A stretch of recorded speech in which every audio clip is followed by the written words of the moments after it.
Muy buenos días, queridos hermanos. Nuevamente estamos aquí un domingo para compartir la palabra de Dios. En esta semana alguien preguntó, ¿qué es lo que la iglesia ha olvidado en este tiempo actual? Y de pronto dialogando entre algunas cosas que se mencionó en ese momento, se dijo que se había olvidado algunos aspectos del pastoreo práctico dentro de la iglesia, como por ejemplo la visitación. Pero si alguien viniera en este momento y me preguntara qué es lo que hemos olvidado nosotros como iglesia o ha olvidado la iglesia en este tiempo, precisamente es el tema sobre la gracia de Dios. Y digo la gracia acompañado también del aspecto de la misericordia, de este atributo de Dios que es la misericordia. Pienso personalmente que la misericordia de Dios es uno de los atributos que debería ser exaltado y alabado en este tiempo por los creyentes, por la iglesia en general, porque ciertamente Dios, aún a pesar de todas las cosas que la iglesia vive en este tiempo, y como iglesia hemos olvidado la gracia de Dios y la misericordia de Dios siguen hablando al pueblo de lo que es la voluntad del Señor. En esta mañana queremos compartir precisamente uno de los temas, o quiero compartir precisamente uno de estos temas que la iglesia en cierta manera ha olvidado, y es el tema de la santificación. Oremos. Amado Dios, en esta mañana me pongo en tus manos, Padre, sabiendo que soy incapaz, Padre, de abarcar, Señor, todos los aspectos de este tema de la santificación. Más aún sabiendo, Padre, que como iglesia en general y como persona te hemos fallado, mi Dios. Padre amado, en esta mañana, gracias por tu palabra. Gracias, Señor, porque podemos abrirla y porque, como he mencionado, Señor, en esta mañana, si hay un aspecto que debo resaltar en esta mañana, si hay un atributo que está por encima de todos los demás atributos en tu personalidad, querido Dios, es tu misericordia, Señor. Porque en tu paciencia has pasado por alto nuestros pecados. Y todavía sigues hablando, Padre. Todavía tú sigues obrando en favor nuestro. Sigues sosteniendo, Padre, a tu iglesia. Mi Dios, en todo tiempo, en toda circunstancia, aún en los momentos más difíciles, Padre, vemos tu mano poderosa, Señor, manifestada en las cosas, Padre, que suceden a nuestro alrededor y en nuestra propia vida. Mi Dios, sé que estoy en tus manos, Padre, en esta mañana y que por mí mismo, Señor, yo no puedo, Padre, traer palabras, mi Dios amado, que sacudan el corazón de los creyentes, Padre, en este tiempo, a la iglesia de hoy. Pero tu Espíritu Santo, sé que es el guía, es la luz, Padre, que nos puede dar la orientación, que nos puede dar, Señor, la verdad de primera mano, para que nuestros corazones sean cambiados y transformados a la imagen de tu Hijo. Amado Dios, dejo este tiempo en tus manos, para tu gloria y para tu honra, Señor, en el nombre de Jesucristo. Amén. Mis queridos hermanos, como decía yo en la introducción sobre este tema de la santificación, creo que uno de los temas que la Iglesia ha olvidado enfatizar muchísimo, uno de los temas que quizá desde el púlpito también no se ha hablado y no se ha tratado como se debe, no se ha profundizado sobre el tema, es el tema de la santificación en la Iglesia. Es el tema de cuál es la voluntad de Dios en cuanto a esto de la santificación. Creo que, mis amados hermanos, debo empezar mencionando en esta mañana que me da la impresión de que todavía no tenemos claro algunos aspectos en nuestra teología práctica, en la praxis de la Iglesia. No tenemos claro algunos temas que teológicamente el Nuevo Testamento y nuestro Señor Jesucristo nos enseñan. Y principalmente quiero enfocarme en estos temas que aparentemente la Iglesia conoce de primera mano, se ha instruido, ha recibido enseñanza en cuanto a este tema, pero que todavía parece que no entendemos muy bien estos temas. Me refiero al tema de la gracia de Dios y al tema de la santificación. Quiero en esta mañana plantear la forma como desarrollaremos este tema. No pretendo abarcar todos los textos ni toda la enseñanza sobre el tema de la santificación, porque es mucho. Pero en la medida que el Señor nos permita, quiero tocar solamente dos aspectos principales de lo que tiene que ver con estos temas que están relacionados el uno con el otro. El tema de la gracia de Dios, un entendimiento, un enfoque correcto de lo que es la gracia de Dios, y lo que viene a continuación, que es el tema de la santificación. Son dos temas muy amplios que se debería tratar en dos temas distintos, pero me gustaría en esta mañana, de alguna manera, tener la habilidad para entrelazar lo que es el tema de la gracia, con el tema de la santificación. Y me gustaría mirar esto. Quiero plantearle la dinámica de esta prédica.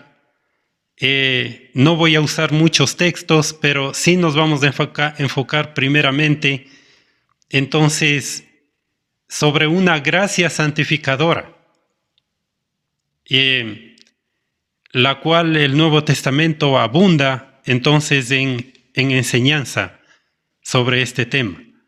Quiero que vayan conmigo, por favor, y vamos a empezar entonces este tema. Como dije yo al principio de este sermón, no pretendo yo abarcar toda la temática sobre la santificación, pero sí, mis amados hermanos, pretendo coger lo básico que la palabra de Dios, el Nuevo Testamento, nos enseña sobre este maravilloso tema, que es el tema de la santificación. Entonces, quiero ir a un texto que es elocuente en cuanto a dónde iniciar. O sea, vamos a iniciar aquí en este texto de Tito, capítulo 2. Vamos a iniciar hablando un poquito sobre lo que es la gracia de Dios que santifica. El punto inicial, el punto de referencia, pero también el punto de finalización sobre el tema de la gracia y la santificación. Yo quiero, por favor, que vayan conmigo a este texto. Dice la palabra de Dios en Tito capítulo 2, versículo 11 hasta el versículo 15, porque la gracia de Dios se ha manifestado para salvación a todos los hombres, enseñándonos que renunciando a la impiedad y a los deseos mundanos, vivamos en este siglo sobria, justa y piadosamente, aguardando la esperanza bienaventurada y la manifestación gloriosa de nuestro gran Dios y Salvador Jesucristo, quien se dio a sí mismo por nosotros para redimirnos de toda iniquidad y purificar para sí un pueblo propio celoso de buenas obras, quien se dio a sí mismo por nosotros para redimirnos de toda iniquidad y purificar para sí mismo un pueblo propio celoso de buenas obras. Esto habla y exhorta y reprende con toda autoridad. Nadie te menosprecie. Quiero entrar entonces en este tema. ¿Cuál es el fundamento de nuestra santificación? Tito, en su carta, en el versículo 11 comienza diciendo: porque la gracia de Dios se ha manifestado para salvación a todos los hombres. Y quiero mirar yo este aspecto tomando algunos textos del Nuevo Testamento para mirar cómo la gracia de Dios se ha manifestado. Porque, como yo dije en la introducción, me da la impresión de que uno de los temas menos entendidos es la gracia de Dios. Y alguien dijo en algún lugar, cuando la grandeza del amor de Dios, la gracia de Dios se arraiga en nuestros corazones, brota de por sí la obediencia cristiana. Un escritor dijo esto, y es una verdad. Es una verdad que si nosotros llegamos a entender el tema de la gracia de Dios, entonces naturalmente de nosotros va a fluir un gozo y un deseo de poder llegar a santificar nuestra vida, de poder ser santos para Dios, como dice el apóstol Pedro. ¿Dónde empieza este tema de la gracia? El apóstol Pablo dice en la carta a Tito: porque la gracia de Dios se ha manifestado. Y la palabra aquí en el texto original es una epifanía. Se ha manifestado. ¿Cuándo se manifestó? Y quiero responder a estas preguntas. ¿Cuándo se manifestó y cómo se ha manifestado la gracia de Dios? ¿Y cómo se sigue manifestando? Entonces, en el libro de Efesios, el capítulo 1, el apóstol Pablo va a decir: bendito sea el Dios y Padre de nuestro Señor Jesucristo, que nos bendijo con toda bendición espiritual en los lugares celestiales en Cristo. ¿Cuándo? Según nos escogió en Él antes de la fundación del mundo, para que fuésemos santos y sin mancha delante de Él. ¿Cuándo se manifestó la gracia de Dios? ¿Cuándo se mostró la gracia de Dios? ¿Cuándo se apareció la gracia de Dios? Cuando el apóstol Pablo le escribe a Tito, esto es lo que le está diciendo: que en un momento dado de la historia se manifestó, se apareció la gracia de Dios. ¿Cuándo fue esto? Hermanos amados, esto fue en el principio. Dice el apóstol Pablo: antes de la creación del mundo. Antes de la creación del mundo, cuando todavía no existía nada, cuando todavía no había ningún plan, cuando todavía no existía el universo, cuando todavía el mundo no había, cuando los hombres todavía no existían, Dios en su infinita bondad y en su gracia dice que Él nos escogió antes de la fundación del mundo para que fuésemos santos y sin mancha delante de Él, en amor, habiéndonos predestinado para ser adoptados hijos suyos por medio de Jesucristo, según el puro afecto de su voluntad. Fue el corazón de Dios, fue el plan de Dios. ¿Dónde inicia la manifestación de esta gracia de Dios?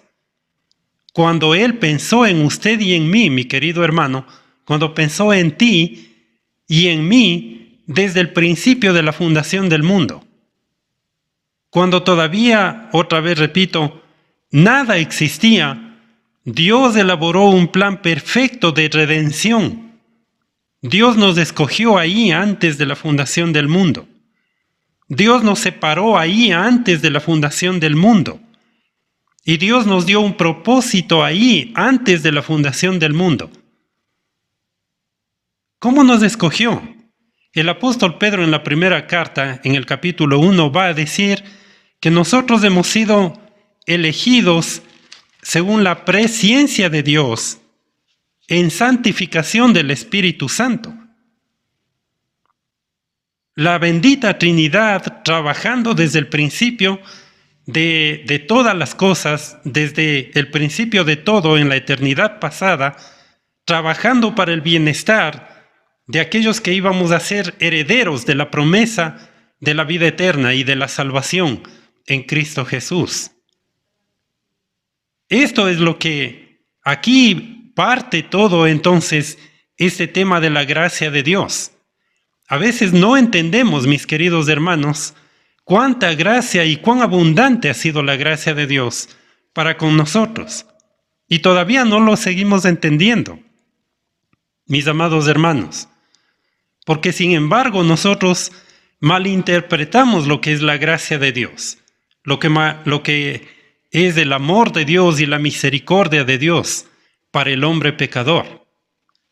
Hace unos días atrás, precisamente con mi querida esposa, meditábamos y reflexionábamos sobre este tema de que no hay un entendimiento verdadero de la gracia de Dios. Porque nosotros malentendemos el hecho de, voy a decirlo así con propiedad, malinterpretamos la gracia de Dios como una gracia permisiva, como una gracia que trae libertinaje a las personas y que por gracia nosotros no tenemos el derecho de decirle a una persona que está mal, que cambie su manera de vivir y que cambie su vida pecaminosa y que se vuelva a Dios, porque eso es gracia, según el entendimiento de muchos.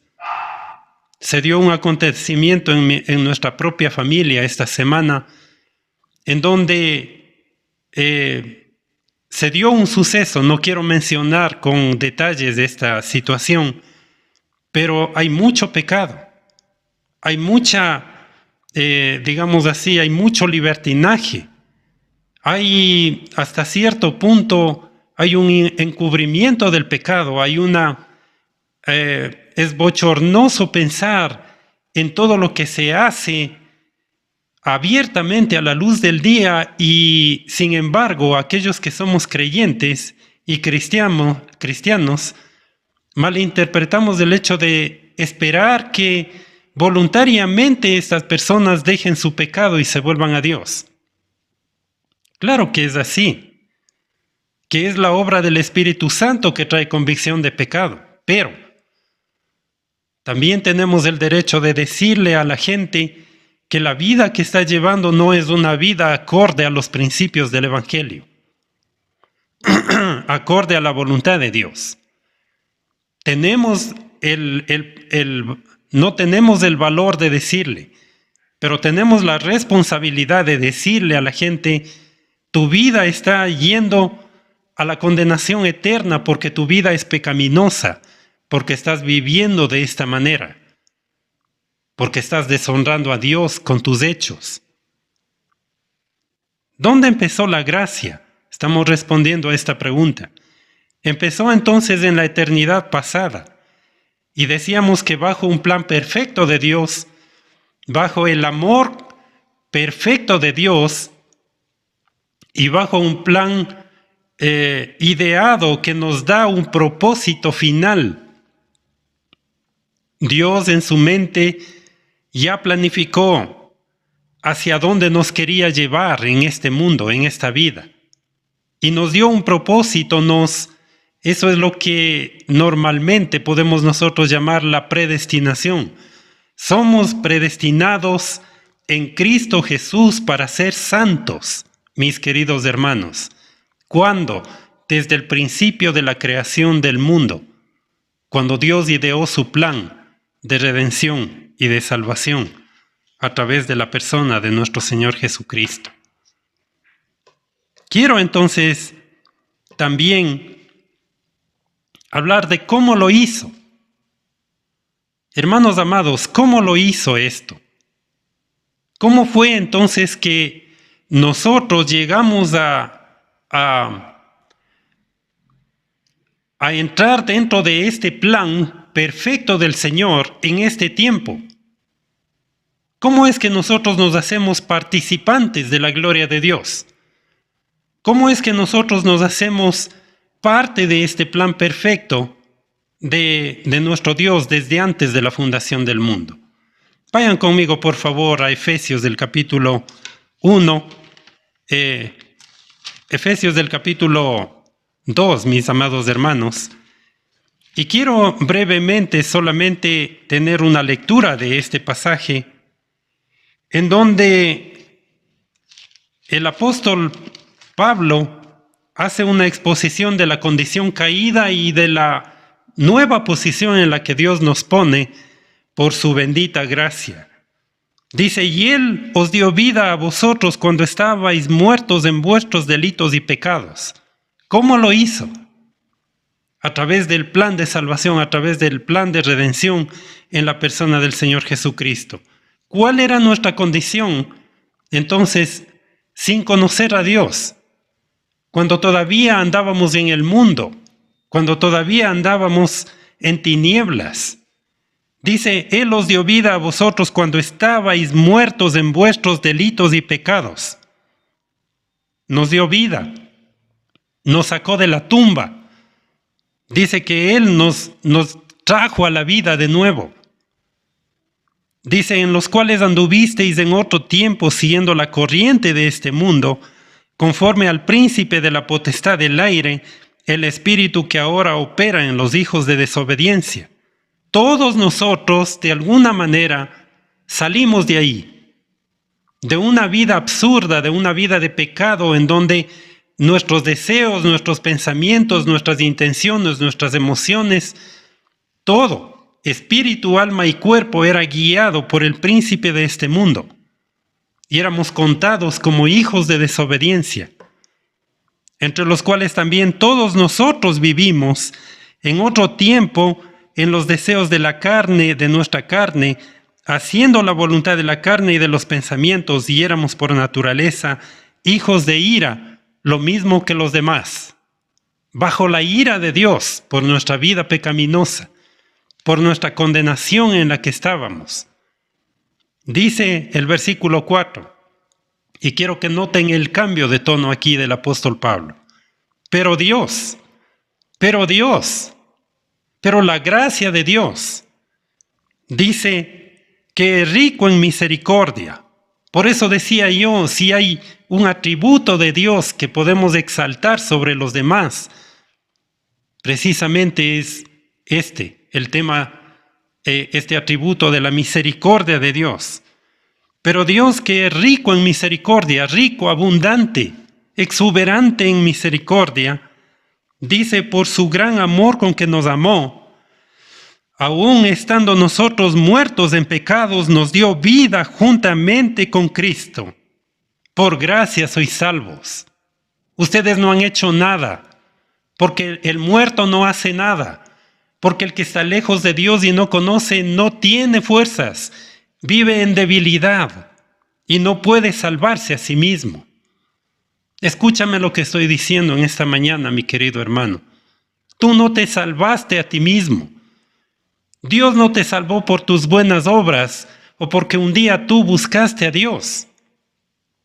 Él te salvó por gracia, porque la gracia de Dios se apareció un día en tu vida, se manifestó en tu vida. Esto es lo que dice Pablo en el libro de Tito. Esto es lo que le dice a Tito, que en un momento dado se manifestó, se apareció la gracia de Dios. Amado hermano, dice en el versículo 6, y juntamente con Él nos resucitó. Noten aquí estos particulares que dice, nos volvió a la vida, nos resucitó, nos dio vida juntamente con Él. Dice, y nos hizo sentar en los lugares celestiales con Cristo Jesús, para mostrar en los siglos venideros las abundantes riquezas de su gracia en su bondad para con nosotros en Cristo Jesús. Mire ahí está la gracia. Por gracia sois salvos, dice el texto bíblico. Dice, porque por gracia sois salvos por medio de la fe.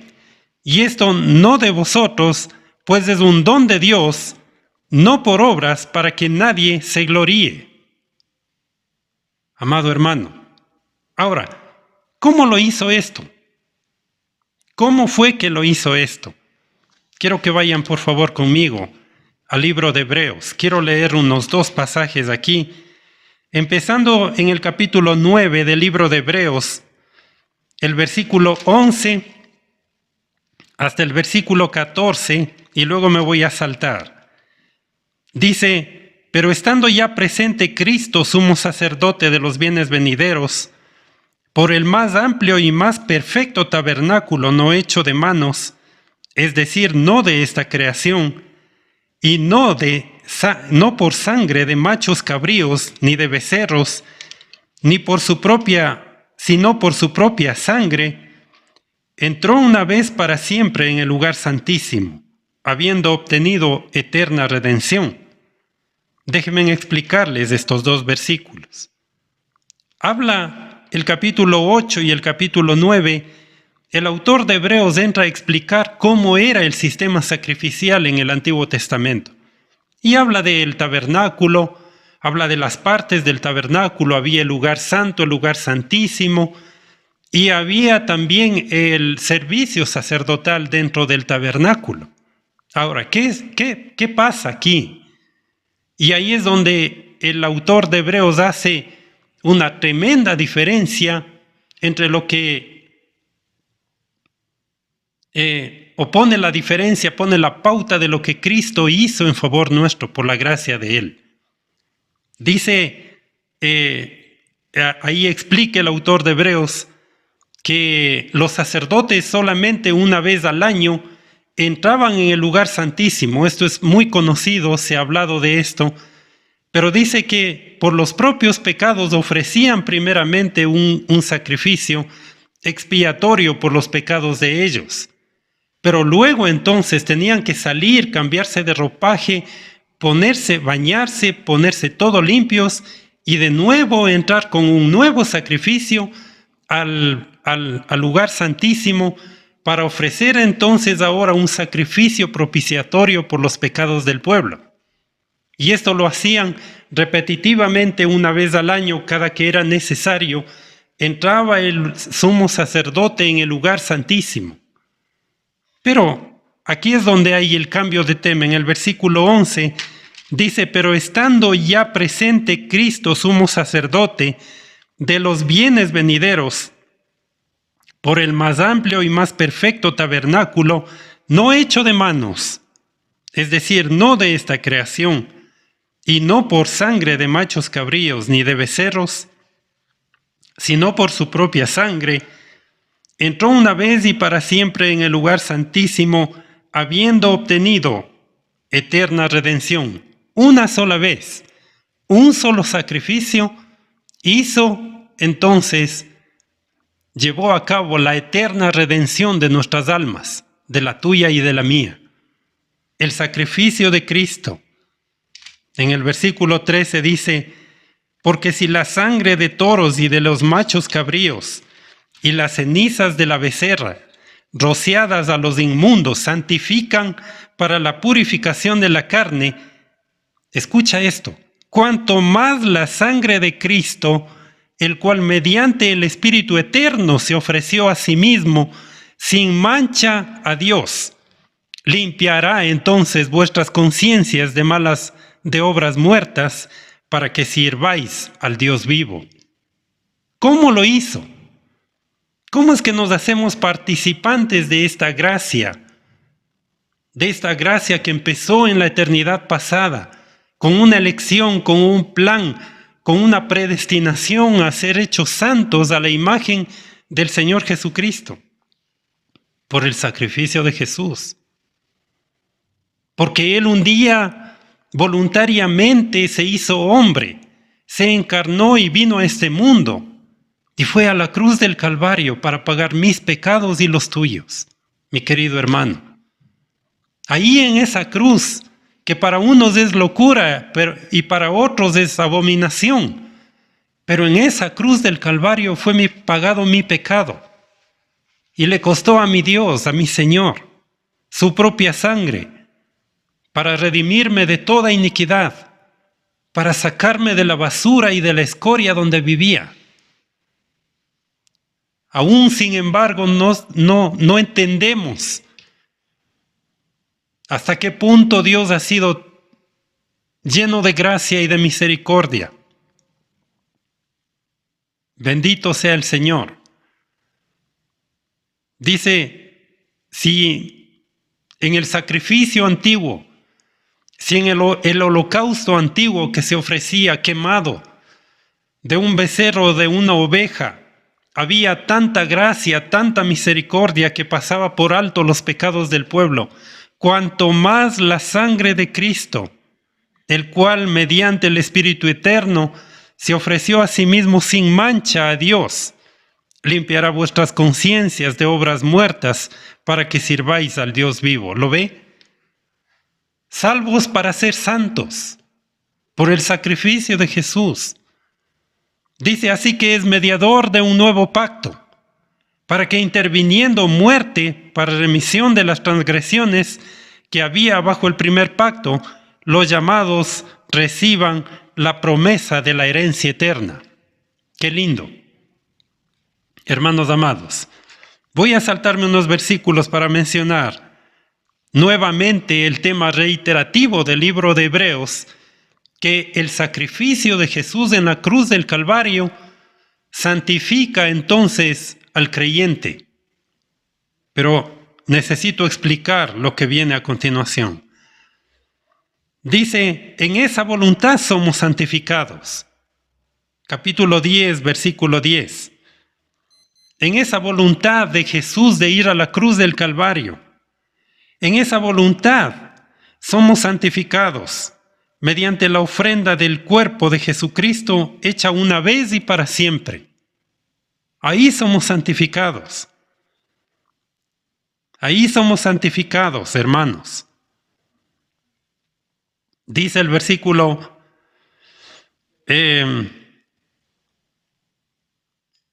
siguiente, dice, pero Cristo, habiendo ofrecido una vez y para siempre un solo sacrificio por los pecados, se ha sentado a la diestra de Dios. De ahí en adelante, esperando hasta que sus enemigos sean puestos por estrado de sus pies. Porque con una sola ofrenda hizo perfectos, hizo santos, nos dio una posición de santos para siempre a los santificados. Con una sola ofrenda hizo perfectos, apartó para sí mismo, nos dio una posición, dice, hizo perfectos para siempre a los santificados. Y esto mismo lo atestigua el Espíritu Santo, porque después de haber dicho, este es el pacto que haré con ellos. Después de aquellos días, dice el Señor, pondré mis leyes en sus corazones y en sus mentes las escribiré. Y añade, y nunca más me acordaré de sus pecados y transgresiones. Lo ve, cómo Dios nos santifica a través de Cristo, a través del Espíritu Santo viviendo en nosotros. Dice, pues donde hay remisión de estos no hay más ofrenda por el pecado. Así que, hermanos, teniendo libertad para entrar en el lugar santísimo por la sangre de Jesucristo, por el camino nuevo y vivo que Él nos abrió a través del velo, esto es de su carne, y teniendo un gran sumo sacerdote sobre la casa de Dios, acerquémonos con corazón sincero, en plena certidumbre de fe, purificados los corazones de mala conciencia y lavados los cuerpos con agua pura. Hermanos amados, ahora podemos, hoy podemos entrar por el camino nuevo que abrió el Señor Jesucristo a través de su muerte en la cruz del Calvario Ahora es que podemos acercarnos a Dios en la condición de santos. Posicionalmente, quizá, como algún teólogo lo dijo, somos santos posicionalmente. Hermanos amados, pero esto entonces da como consecuencia lo otro. Hermanos amados, quiero usar un texto más en esta mañana para explicar entonces cómo se hizo esto. La gracia de Dios nos elige en el principio, nos predestina, nos pone en una posición de hijos de Dios, ¿sí? Nos da entonces un propósito eterno que es llegar a ser a la imagen de su Hijo Jesucristo. Así como Él es santo, nosotros también debemos ser santos en toda vuestra manera de vivir, dice Pedro. Entonces, ¿cómo lo hace? A través del sacrificio de Jesús, a través del camino que Él abre a esta nueva realidad de que el Padre Celestial es nuestro papá y nosotros somos nuestros hijos, hijos suyos. Hermanos amados, a través de esta realidad de la muerte de Jesús en la cruz, es que podemos ahora contarnos dentro del pueblo de Dios como aquellos santos que fueron redimidos por la sangre del Cordero. Romanos capítulo 6. Estoy en el capítulo 6, versículo 1. Entonces, el tema de esta mañana yo planteé en el principio, decíamos, salvos para ser santos. No podemos separar estas dos palabras. Si somos justificados, escuche lo que voy a decir. Si somos justificados en la persona de Jesucristo, si Dios nos ha hecho participantes de la gloria celestial, cuando Él nos salvó, entonces, por consecuencia natural, nosotros debemos vivir una vida de santidad delante de nuestro Dios. Porque ese es el propósito de Él. Nos salvó para que seamos santos. No nos salvó para que continuemos en nuestros pecados. No nos salvó para que nosotros continuemos revolcándonos en la basura del mundo. Mire lo que dice. ¿Qué pues diremos? Dice Pablo. ¿Perseveraremos en el pecado para que la gracia abunde? Hermanos amados, y aquí hay un juego de palabras que tienen un fundamento en lo que Pablo dice. Porque hay gente que cree que mientras más peca, la bondad y la gracia de Dios se manifiestan de mejor manera. O es más abundante la gracia de Dios mientras más peco. Pero tenemos un pensamiento equivocado, totalmente equivocado, si nosotros pensamos que es así. Que mientras más pecado, más pequemos, mientras más sucios vivamos, la gracia de Dios va a estar ahí constante. No, no es así, mi amado hermano. Dios no nos salvó para que vivamos de nuevo en nuestros delitos y pecados. El que es salvo una vez y para siempre es salvo. Es perdonado, es limpiado y es santificado de una vez y para siempre. Ahora la realidad de nuestra vida debe ser diferente. Debe ser distinta en santidad, en un camino constante a la santificación. ¿Qué pues diremos? Pregunta el apóstol Pablo. ¿Perseveraremos en el pecado para que la gracia abunde? Y la respuesta es lógica. En ninguna manera, porque los que hemos muerto al pecado, ¿cómo viviremos aún en él? ¿Cuándo morimos? Pregunto. ¿Cuándo morimos, mi amado hermano? Su vida murió, mi vida murió al pecado, a la vieja vida, a la vieja naturaleza. ¿Cuándo? Cuando tomamos o cuando Dios nos rescató. cuando Cristo se manifestó en nuestra vida para salvación. Pablo le dice a Tito, porque la gracia de Dios se ha manifestado en la persona de Jesucristo para salvación. Ahí, cuando usted fue rescatado, cuando usted fue convencido de pecado, de justicia y de juicio por el Espíritu Santo de Dios, y nosotros nos unimos nuestra vida a la vida de Cristo, entonces ahí dice que nosotros hemos sido muertos con Él. Muertos a esa vida vieja que teníamos, a esa vida llena de vicios, a esa vida llena de maldad, a una vida de rebeldía, hermanos, delante de Dios,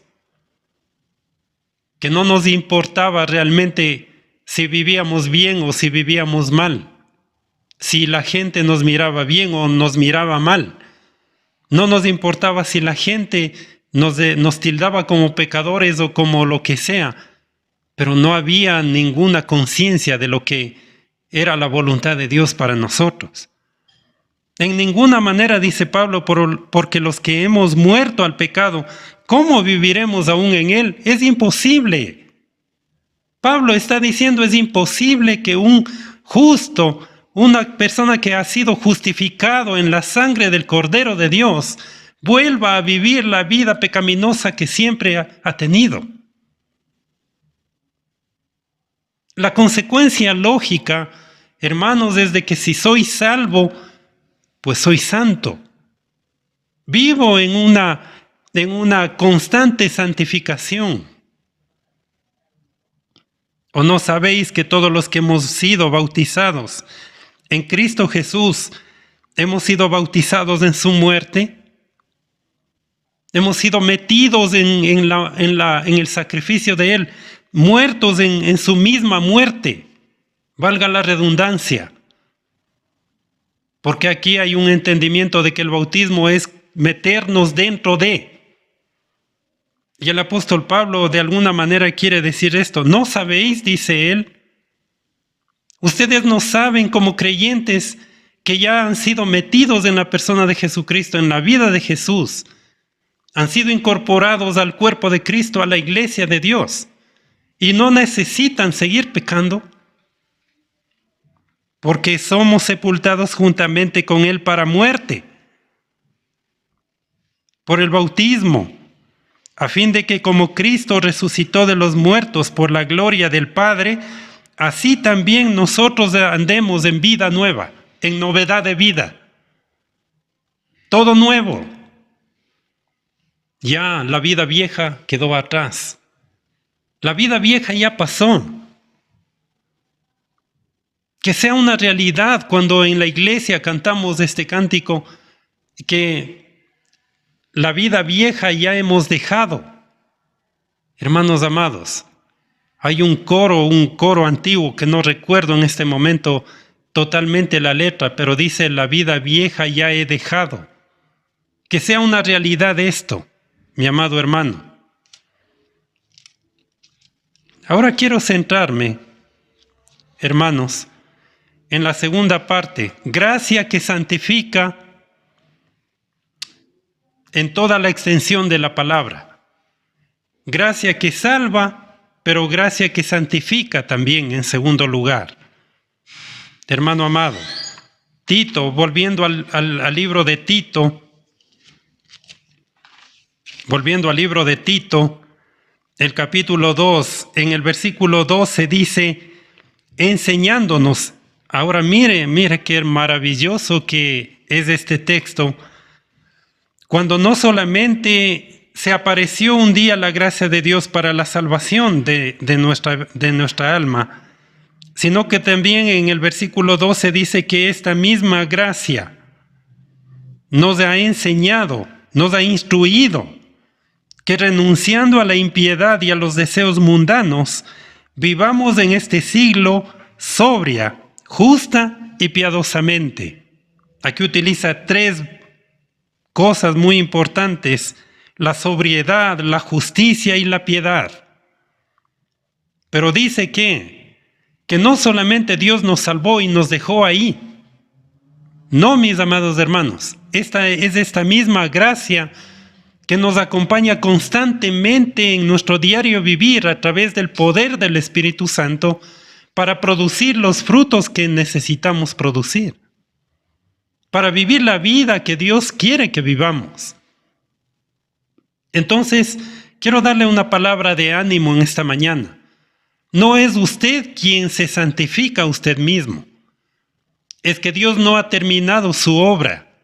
El libro de Filipenses, el capítulo 1, verso 6 va a decir el apóstol Pablo que aquel que empezó la buena obra la llevará hasta a su final, la concluirá hasta el final de los tiempos.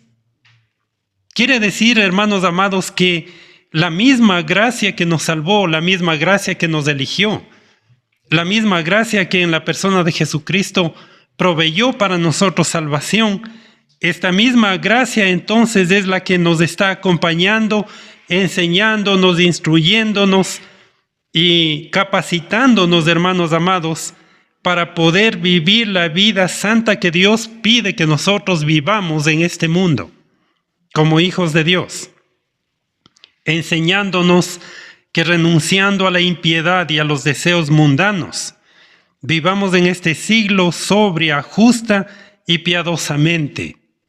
Hermanos amados, hay dos cosas que Pablo menciona aquí en este versículo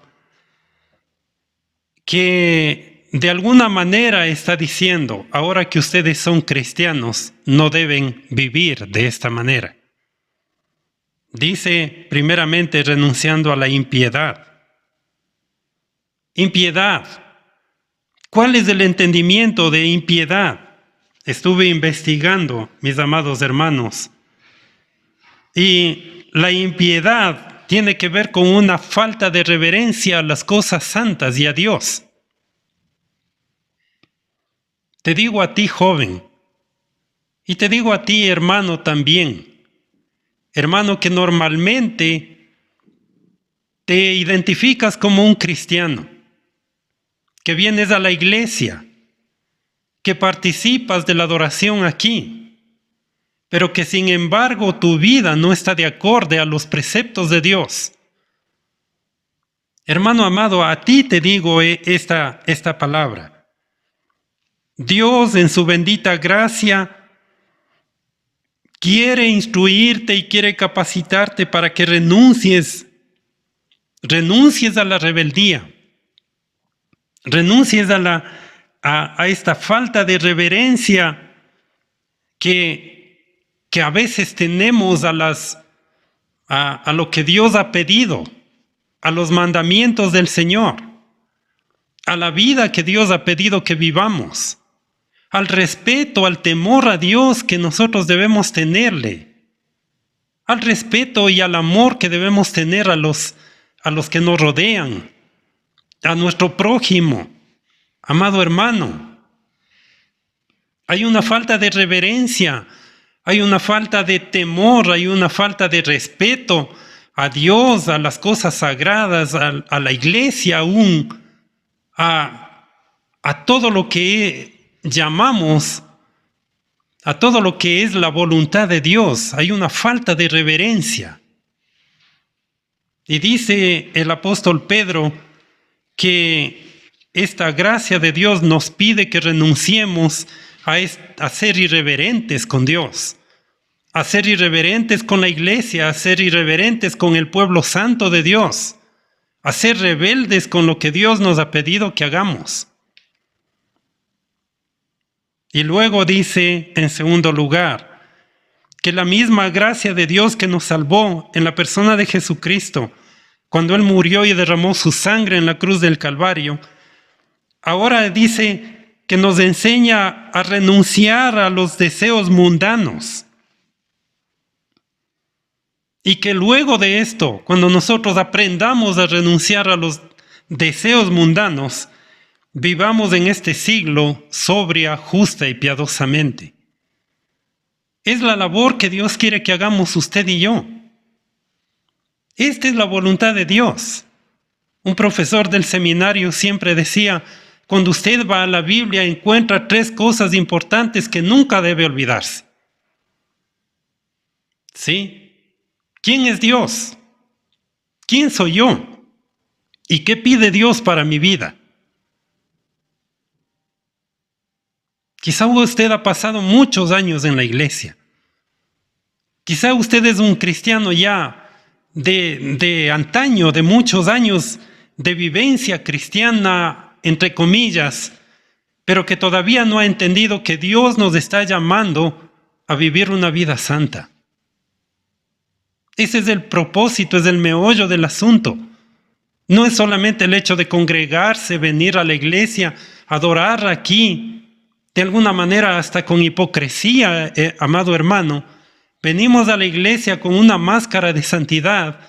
Sin embargo, nuestra vida no está acorde a nuestras palabras. Los hechos que vivimos no están acorde a lo que predicamos. Nuestro testimonio da mucho que decir frente al mundo, frente a nuestros seres queridos, frente a la iglesia.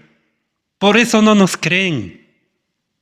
Por eso es que la iglesia ha perdido credibilidad en este tiempo. ¿Cuáles son estos deseos mundanos? Los deseos de la carne, los deseos de los ojos y la vanagloria de la vida. Esto dice Primera de Juan. Quiero completar esta idea con este texto. En Primera de Juan, el capítulo 2, el apóstol Juan va a decir esto con mucha claridad y con mucha propiedad y con mucho poder, con mucho énfasis, cuando dice: no améis al mundo, no pongan su amor en el mundo. Y es lo primero que hacemos.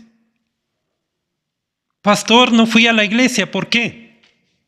Porque estaba amando al mundo, porque estaba en mis cosas, porque mis cosas son más importantes que Dios, porque mis negocios son más importantes que Dios, porque mi familia está primero que Dios, porque mis hijos están primero que Dios, porque mi dinero, el dinero que yo voy a perder es mucho.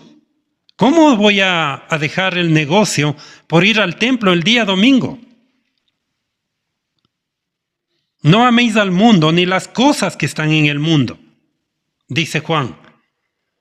Si alguno ama el mundo, el amor del Padre no está en él. No podéis amar a 2 señores. Dice la palabra: o amarás al uno y menospreciarás al otro, o viceversa. No hay aquí para dónde irse. Amado hermano, no hay otra explicación. Si tú amas al mundo, no amas a Dios. Y si amas a Dios, no amas al mundo. Punto. Si alguno ama el mundo, el amor del Padre no está en él. Porque todo lo que hay en el mundo, los deseos de la carne, los deseos carnales, todo placer, todo autogratificación a mi carne, a mi cuerpo. Puedo hablar mucho de esto, pero ya no tengo tiempo. Pero muchas veces damos rienda suelta a nuestras pasiones carnales, vicios, vaguería, pereza. Damos rienda suelta a nuestro cuerpo carnal cuando queremos estar bien presentados, bien elegantes, bien olorosos, cuando nosotros nos preocupamos más de la carne que del espíritu, y entonces damos mucho énfasis cuando nosotros nos autogratificamos a través del placer que recibimos, al placer que entra en nuestra vida y qué rico estar así, descansando sin hacer nada, sin embargo dejando a un lado las responsabilidades. Los deseos de los ojos, dice Juan, cuando nosotros damos rienda suelta a nuestra mirada, cuando nosotros nos olvidamos de quiénes somos, para dar rienda suelta a nuestros ojos, para mirar lo que no tenemos que ver,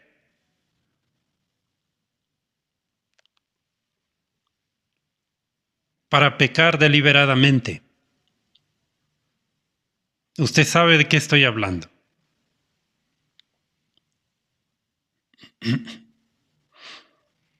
Y la vanagloria de la vida, la gloria, el poder, el reconocimiento que yo necesito.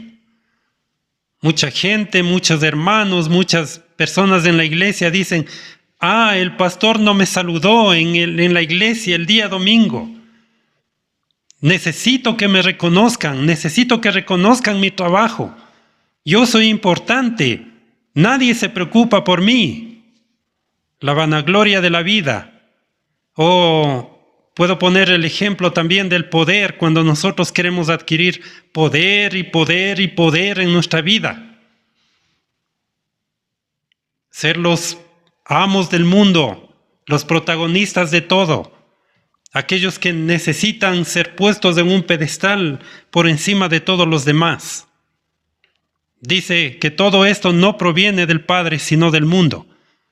Y sepa esto, mi querido hermano, y con esto quiero cerrar. El mundo pasa y sus deseos con él, pero el que hace la voluntad de Dios permanece para siempre. Escucha otra vez, nuevamente quiero repetirle y quiero terminar con esto. El mundo pasa y sus deseos con él, todo lo terrenal, todo lo que usted anda atrás buscando, la autogratificación, el reconocimiento, el poder, la gloria, el dinero, todo lo que usted quiera en este mundo, todo lo que anhela para ser feliz. Dice, y el mundo pasa, es momentáneo, es temporal. Nosotros somos extranjeros y peregrinos en este mundo. Un día vamos a partir a la gloria celestial, porque el apóstol Pablo en Filipenses también dice que somos ciudadanos de otro mundo, del cielo. El mundo pasa. Un día va a pasar todo. Y usted va a presentarse delante del trono de Dios para dar cuenta de lo que hizo en su vida. ¿En dónde puso el valor de sus días, de su vida, de su mente, de su corazón? Un día va a estar delante del Padre Celestial y va a ser juzgado. Delante de Jesús, nuestro juez. Y nos va a decir, en verdad, ¿dónde estuvo tu corazón? ¿En dónde pusiste el valor de tu vida? ¿En qué invertiste tu tiempo, tu dinero, tus cosas? ¿En servirme? Si no es así, alejaos de mí, hacedores de maldad. Y sus deseos van a pasar, el mundo pasa y sus deseos, pero el que hace la voluntad de Dios permanece para siempre. Hermano amado, hay una hermosa promesa. Hay una hermosa promesa. Mi bendito Dios, que nos dio su palabra para que nosotros podamos mirar en esto. Que solamente aquellos que vivimos en santidad podremos ver a Dios. No el fornicario, no el adúltero, no el mentiroso, no el que se echa con varones, no el vicioso de licor, no el alcohólico, no el drogadicto, no el vanaglorioso, no el chismoso podrá ver a Dios, sino aquellos que hagamos la voluntad de Dios. El que hace la voluntad de Dios permanece para siempre. ¿Cuál es el secreto para un día nosotros mantener esta esperanza viva de la que habla el apóstol Pedro? Quiero terminar con esto. Solamente leyendo este pasaje de Primera de Pedro, el capítulo 1. Dice así: